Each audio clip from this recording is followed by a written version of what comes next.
Hermanos, Dios les bendiga. Hermano David, hermana Paulita, qué bendición el poder estar aquí presentando este sermón expositivo.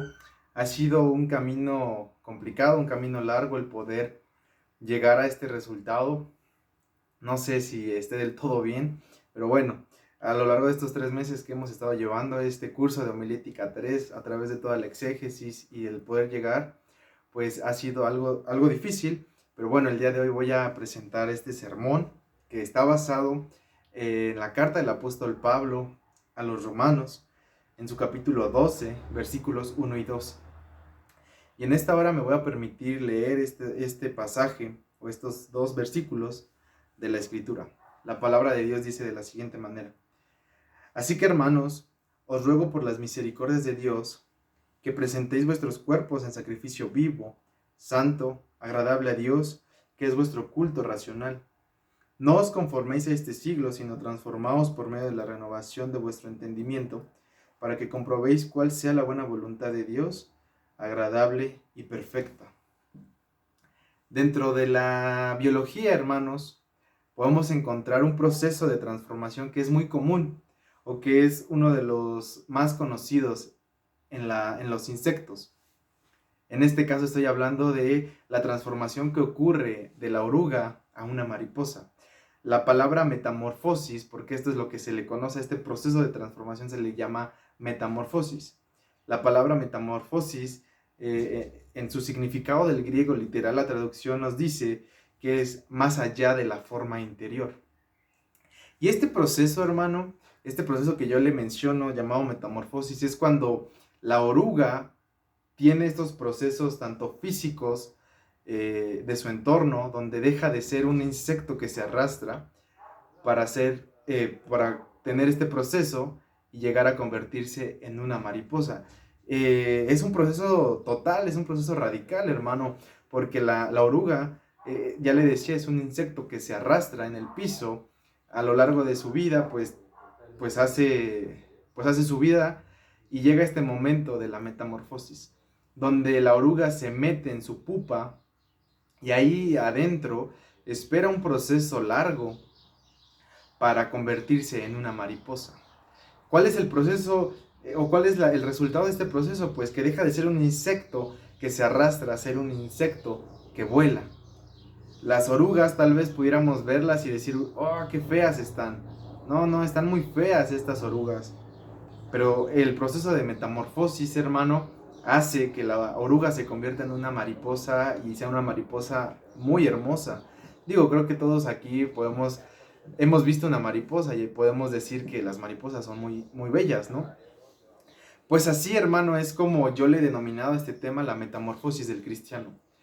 Porque este proceso de metamorfosis dentro de las orugas es un proceso que Dios ya había estipulado, desde un principio en la creación. Es un proceso natural, es algo que no se puede interrumpir. Imagínese que la oruga llegue a un punto de su vida y diga, no, no quiero transformarme.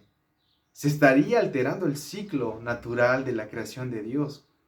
Y es por eso que en la vida del creyente, es por eso que en la vida del cristiano tiene que haber esta metamorfosis, porque la vida del cristiano debe transformarse. Y en este capítulo que podemos analizar, el apóstol Pablo nos está invitando, o más bien le está invitando a la iglesia en Roma, que debían renovarse, que debían transformarse para ser mejores. Podemos encontrar que el ciclo de la oruga no se podía interrumpir, así tampoco el proceso de transformación de un cristiano no se puede interrumpir, hermano. Si nos vamos al contexto, Pablo conocía la situación de la iglesia en Roma.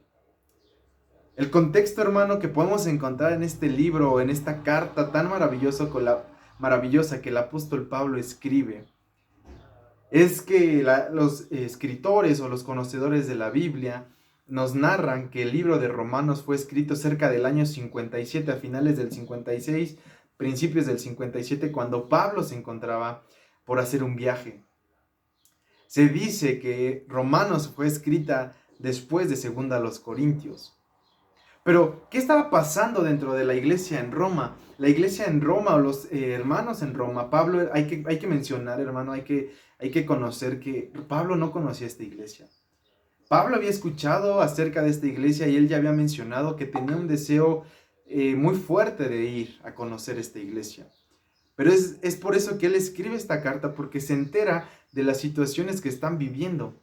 Estas situaciones de división. ¿Por qué? Porque el emperador, un emperador, hermano, los había desterrado a todos, tanto a judíos, cristianos, los había desterrado de Roma. Cuando regresan, cuando regresan de ese exilio, 5 años duró esa parte de que tenían que salir de Roma. Cuando regresan, hermanos, nos encontramos o se encuentra en la historia una división entre judíos y gentiles, porque los judíos decían, yo soy mejor que tú, porque yo tengo la ley que Dios le dio a Moisés en la Torá, porque yo tengo la circuncisión, porque yo como kosher, porque yo soy el que realmente vivió y pudo ver de manera cercana lo que Jesús hizo por mi pueblo. Tú, gentil, no tienes parte en esto. La iglesia estaba dividida, hermano. La iglesia estaba viviendo en sus rudimentos del tiempo pasado. No tenían un punto en común. Es por eso que Pablo entra en este momento de la historia y escribe esta carta, porque Pablo necesitaba darles todo un tratado teológico, todo un tratado sobre lo que Jesús vino a hacer a esta tierra. El libro de Romanos es un libro maravilloso, hermano. Yo no sé si usted lo ha podido leer, no sé si usted lo ha podido escudriñar, pero el libro de Romanos tiene grande enseñanza y más que grande enseñanza tiene la verdad pura del Evangelio de Cristo. Es pura doctrina el libro de Romanos.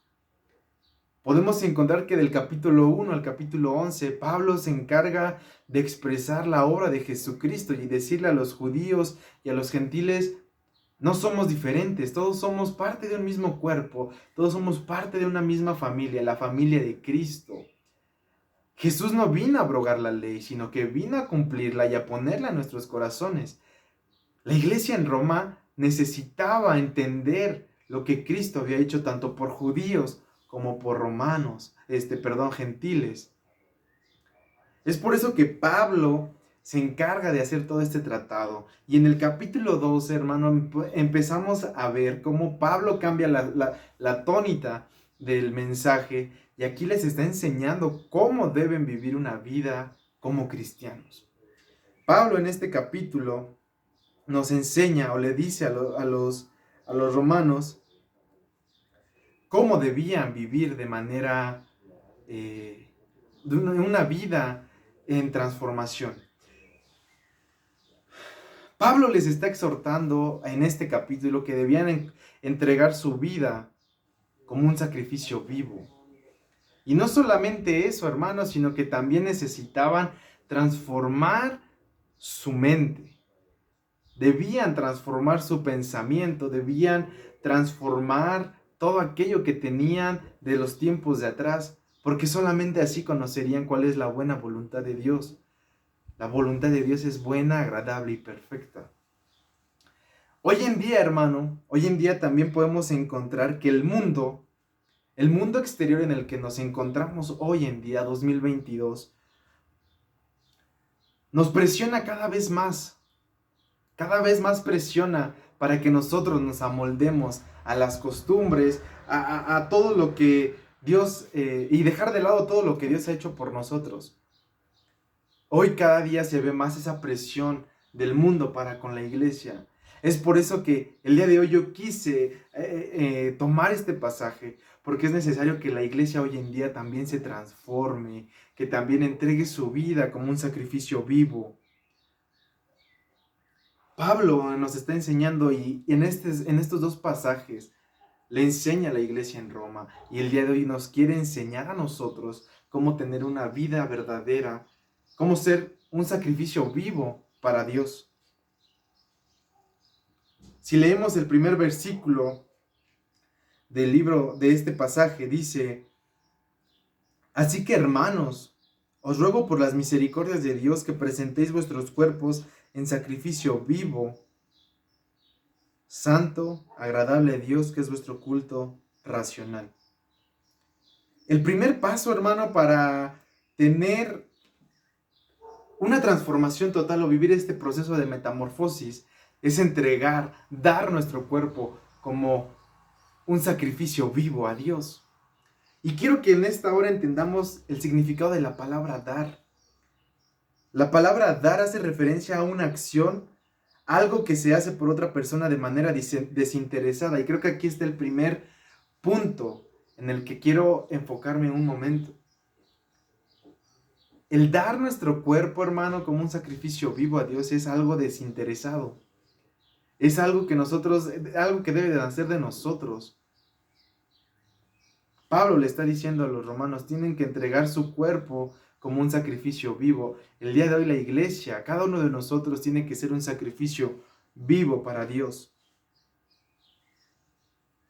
Porque así como Él ha mostrado de manera desinteresada todas sus misericordias para con nosotros, porque Él día con día nos da de sus más ricas y abundantes bendiciones y los da desinteresadamente, hermano. Él espera que nosotros nos entreguemos como un sacrificio vivo.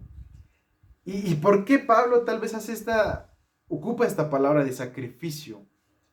Él está haciendo referencia y quiere que nosotros entendamos por qué en el Antiguo Testamento, hermano, si nos vamos atrás en la historia, en el Antiguo Testamento era necesario hacer sacrificios. Era necesario que el pueblo de Israel se acercara a la presencia de Dios.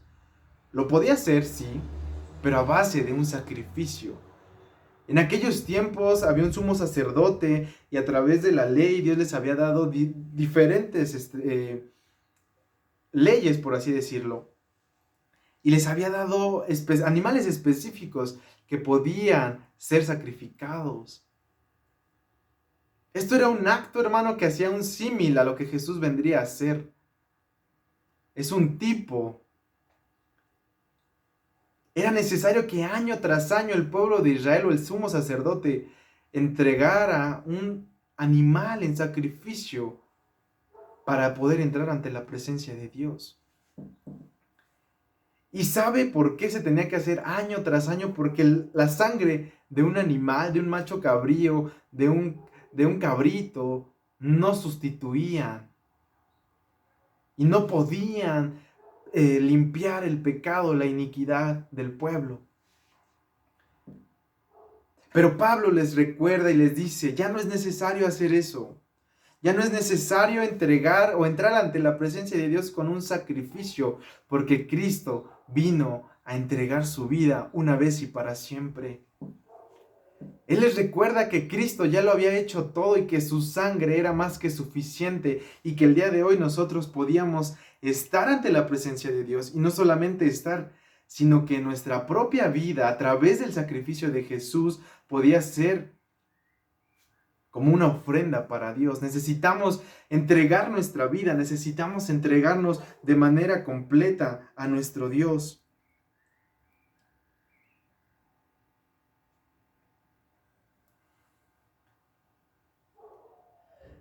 Necesitamos entregarnos nuestra vida a Dios. Pero ya le mencionaba en un punto anterior, debemos entender que esto es algo voluntario. Dios no nos quiere forzar a nada. Dios nunca nos fuerza a nada. Dios siempre es un caballero, yo siempre así lo digo. Dios respeta nuestras decisiones. Dios anhela que cada uno de nosotros tenga una transformación, tenga una vida entera en Él. Pero la decisión es nuestra, hermano. Debemos entender eso. Dios no nos está forzando. Pablo les dice, os ruego que lo hagan. Ese os ruego es decir, te lo pido por favor, hazlo. Si lo quieres hacer, hazlo. Si no, adelante. La decisión está, tú tomas la decisión. Es importante que nosotros entendamos eso, hermano. Y esta parte me trae a la memoria un personaje bíblico. Un personaje bíblico que decidió, porque él así tomó esa determinación de ser un sacrificio vivo para Dios, de ofrecer su vida completamente para Dios. Y estoy hablando del profeta Daniel. Nosotros hemos leído a través de la historia bíblica o hemos podido leer a través pues, de estudios bíblicos o de alguna predicación o de alguna situación la historia del profeta Daniel y sus amigos. Una historia sin duda complicada y una historia difícil para un joven que fue deportado y que sufrió muchas situaciones complicadas. Él pudo haber dicho, yo quiero amoldarme a lo que hay en mi alrededor. Yo quiero ser común y corriente, pero ¿sabe qué, hermano? Él decidió entregar su vida por completo a Dios, entregar su vida a Dios como un sacrificio vivo, en gratitud a lo que Dios había hecho por él y por su pueblo. Podemos leer en el libro de Daniel, en el capítulo 1, versículo 8, que Daniel propuso en su corazón no contaminarse con la comida del rey. Daniel sabía que al hacer eso, su vida espiritual iba a decaer. Él confiaba en Dios y sabía que Dios lo iba a sostener y que Dios lo iba a permitir permanecer en pie. Es por eso que yo le decía, la situación que Daniel vivía no era fácil, no era sencilla. Creo que todos estamos de acuerdo en eso, hermano. Pero Daniel es un ejemplo maravilloso de lo que nosotros hoy en día debemos hacer.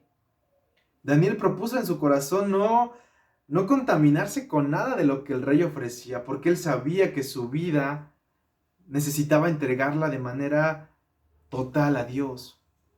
Y él así lo hizo, hermano. Es maravilloso, ¿no? Es maravilloso saber que el día de hoy, hermano, podemos tener acceso directo a Dios para poder entregarnos de una manera completa, de una manera total. Porque Cristo ya rompió esa barrera que había entre nosotros. Hoy es necesario solamente que tomemos la decisión. Pero déjeme decirle en esta hora, hermano, que Dios no solamente quiere que entreguemos nuestra vida como un sacrificio vivo.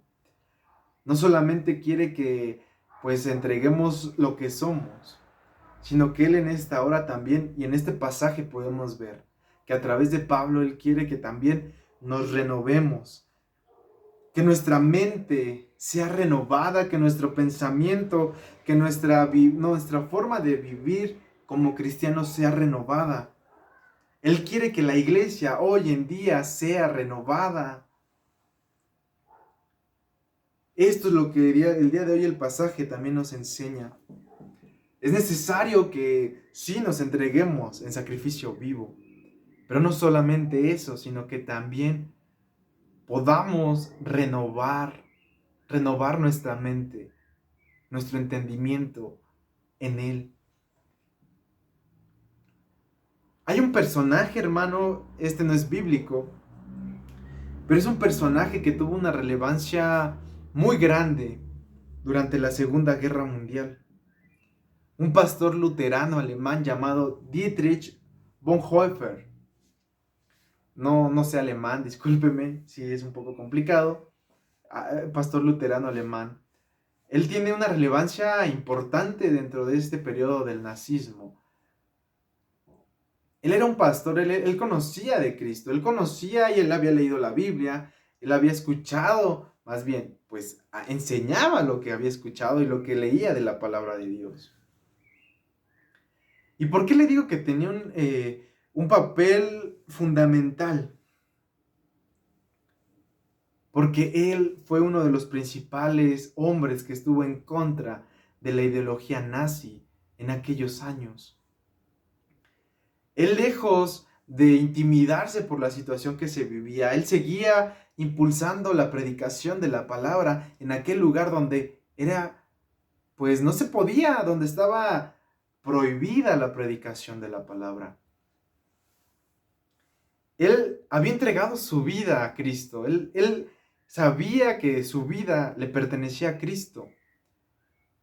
Pero no solamente eso, hermanos, sino que también él decidió no amoldarse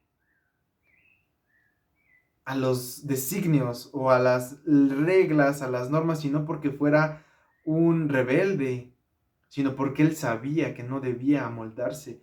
Yo cuando escucho la palabra amoldarme, es como, pues, veamos este ejemplo, ¿no? Vamos a hacer una gelatina y tenemos el líquido y tenemos un recipiente. El líquido se amolda al recipiente. Dietrich no quiso amoldarse a lo que se vivía en ese momento. Pero no solamente predicaba el evangelio, sino que también tuvo una labor importante con judíos, escondiéndolos y ayudándoles a escapar del régimen nazi. Para mí me asombra la historia de este personaje. A mí me asombra leer historias de hombres, de mujeres, porque podemos encontrar muchas historias. Este es un pequeño ejemplo de mujeres y hombres que no quisieron amoldarse a su entorno, porque ellos sabían que Dios tenía algo mejor para ellos. Y la historia, le pudiera contar toda la historia, le pudiera contar ahorita todo, pero por tiempo no lo puedo hacer. Pero la historia cuenta que cuando él fue ejecutado y lo nombraron, bueno, nombraron su nombre por la bocina y estaba a punto de ser ejecutado, él exclamó estas palabras: esto es solo el principio para ver a mi Salvador. Dietrich sabía y reconocía que su vida había vivido una transformación.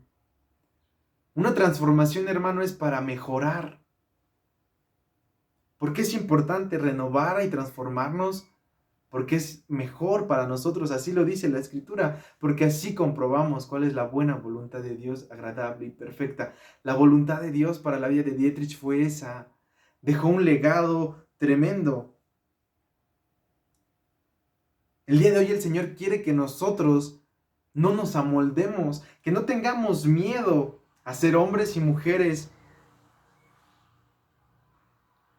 y que estemos tal vez en contra de todas las ideas, de todas las ideologías, porque es cierto que hoy vivimos un tiempo demasiado difícil, un tiempo complicadísimo para la iglesia cristiana. Y no solamente la ICIAR, sino en general toda la iglesia cristiana, porque somos una familia, vive tiempos demasiado complicados. Hoy en día, siglo XXI, 2022, proliferan ideologías que van en contra de lo que nosotros creemos. Proliferan pensamientos, situaciones que nos ponen en desventaja y pareciera, hermano, que la iglesia se queda estancada, que la iglesia no sabe cómo actuar ante estas situaciones. Pareciera que la iglesia prefiere amoldarse, pareciera que la iglesia prefiere ceder ante la presión y dice, no importa, no pasa nada. Hoy en día podemos ver iglesias que tiene ministrando a pastores homosexuales, a ministras lesbianas. Eso nos habla de una iglesia que se ha moldado a las ideas y a las filosofías de este tiempo. Iglesias que permiten lo malo dentro de sus congregaciones. Eso nos habla de iglesias que se han amoldado, que han tomado la forma que el mundo quiere que tomemos. Pero a través de este pasaje, hermano, Dios, a través del apóstol Pablo, nos está invitando a que cada uno de nosotros nos atrevamos a vivir esta renovación. Debemos atrevernos a buscar marcar la diferencia en el lugar donde nos encontremos. Debemos atrevernos a vivir una renovación, una transformación completa en el nombre de Jesús. Es necesario que el día de hoy dejemos a un lado todos nuestros pensamientos rudimentarios que hemos traído cargando a lo largo de toda nuestra vida. Hoy, hermano, es el tiempo donde la iglesia se debe levantar y decir, yo soy una iglesia transformada, una iglesia renovada.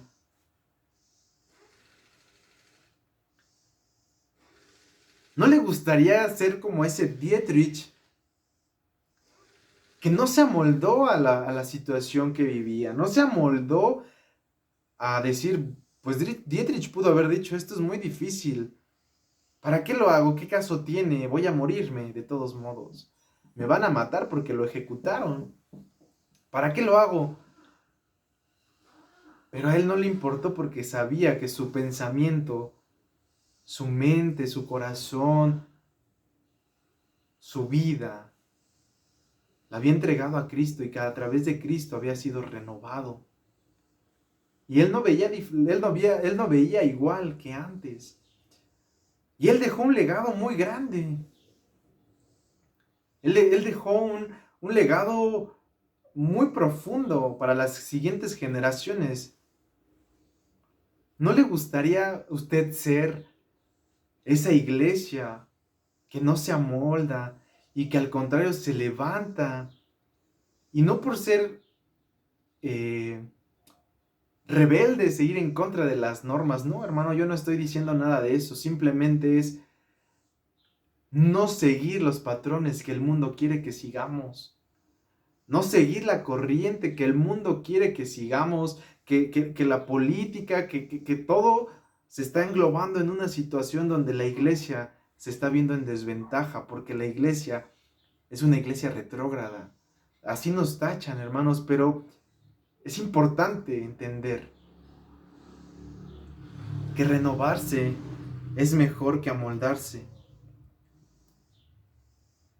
Pero, hermanos, ¿cómo es posible llegar a esta renovación? Pareciera que es una pregunta absurda o es una pregunta retórica, ¿no? ¿Cómo poder hacer y llegar a esta renovación? Tal vez para algunos pueda ser algo muy obvio, pero para algunos puede ser algo que no es obvio.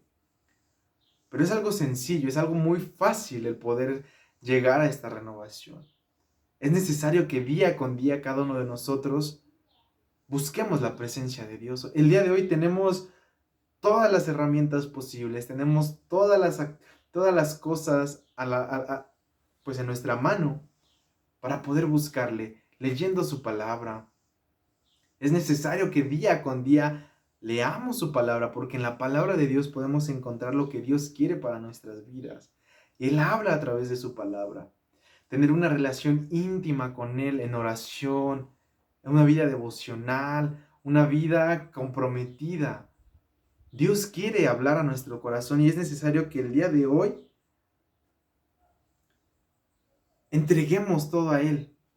Que día con día le busquemos, que le pidamos y que le digamos, Señor, tú muéstrame qué es lo que yo tengo que renovar, qué es lo que yo he dejado que se amolde a esta situación de vida, qué es lo que yo he dejado que mi vida se amolde o qué situaciones han permitido que yo me amolde a esta forma de vida. Pero solamente esto se puede lograr en oración, con meditar en su palabra, tener momentos de intimidad sumamente especiales con Él. Y ahí, hermano, usted va a poder escuchar la voz de Dios y ahí va a poder empezar a vivir esta renovación. Dice un canto, quiero vivir en tu presencia y comprobar que tú estás en mí. Y al final dice, quiero vivir todos los días una renovación. Quiero cambiar mis pensamientos por los tuyos, Señor. Quiero depender solamente de ti. Eso es lo que se requiere, hermano, para vivir una renovación. No es difícil, bueno, creo yo que no es difícil, pero solamente es cuestión de que uno lo decida, uno lo quiera. Porque si uno no lo quiere, uno no lo desea, pues nadie más va a poder hacerlo por usted. Ya le decía, Dios es un caballero. En esta parte de decir respetuoso, amable, que nunca le va a exigir algo, sino que Dios le da su espacio, le permite tomar una decisión a usted. Eso es lo que debemos hacer. Muchas veces, hermano, pareciera que hacer esto, renovar nuestra mente, renovar nuestra vida a los designios que Dios quiere para nosotros, es algo malo, es algo pésimo, porque pareciera que Dios quiere lo peor para mí, Dios me va a llevar a un lugar sumamente feo, Dios quiere que yo haga algo muy complicado y por eso no quiero renovarme en sus designios, por eso no quiero entregar mi vida, porque Dios me va a pedir algo muy complicado, algo muy difícil. Pero déjeme decirle que es todo lo contrario, ya lo empezamos a desmenuzar un poco. Cuando primeramente entregamos nuestra vida como un sacrificio vivo y después dejamos que Él renueve nuestra forma de vida, nuestra forma de pensar, nuestra forma de actuar, nuestra forma de vivir, vamos a entender realmente lo que Él quiere para nosotros y nos vamos a dar cuenta que su voluntad es perfecta, que su voluntad es maravillosa.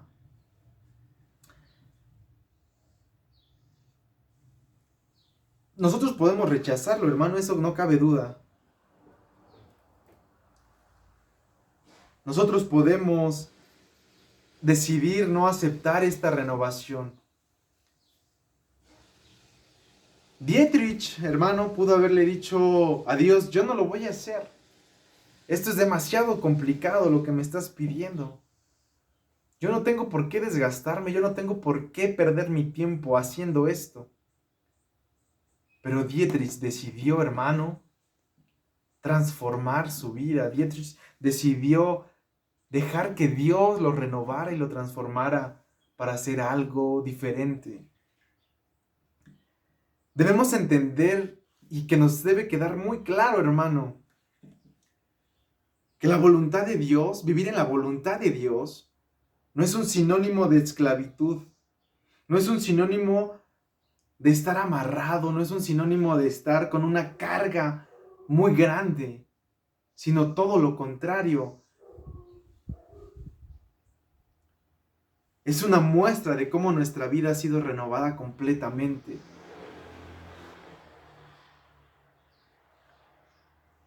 Cuando usted deja de ver esto como una carga, cuando usted deja de ver esto como algo pesado y lo puede ver como una bendición en su vida, es cuando puede decir, lo he logrado. He logrado tener una transformación total. Así como la oruga necesita de un proceso completo, de un proceso meticuloso, de un proceso que tiene ciertas características para llegar a ser una hermosa mariposa. El cristiano, hermano, debe de vivir esta transformación total, esta metamorfosis en su vida para llegar a entender y tener una vida renovada en Cristo.